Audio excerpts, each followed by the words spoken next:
sebab yang menjadi seseorang itu kepada kufur.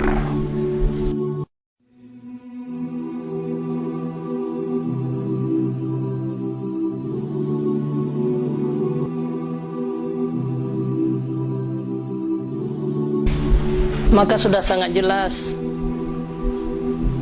dari perkataan firman Allah Subhanahu wa taala, kemudian hadis-hadis Rasulullah, bahkan sahabat seperti Sayyidina Ali, Imam Abu Hanifah, Imam Malik dan Imam Syafi'i, semua mereka itu sepakat bahwa Allah itu tidak bertempat.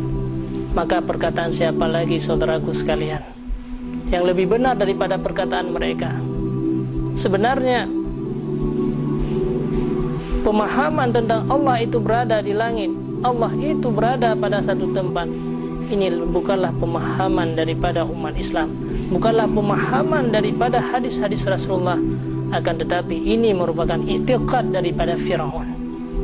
Fir'aun sebagaimana dijelaskan oleh Allah Subhanahu wa taala dalam firman-Nya, wa qala al-fir'aunu ya ayyuhal mala'u ma'alimtu lakum min ilahin ghairi ma'alimtu lakum min ilahin ghairi fa'auqid li ya hamanu ala tini faj'al li sarakhan la'alli attali'u ila ilahi Musa wa inni la'adunnuhu minal kadhibin. Fir'aun pernah berkata kepada para pendukung-pendukungnya, wahai orang-orangku, aku tidak pernah mengetahui tentang ada Tuhan yang lain selain daripada aku. Maka bakarkanlah seluruh batu bata bagiku, wahai Haman, dan buatlah satu bangunan yang paling tinggi.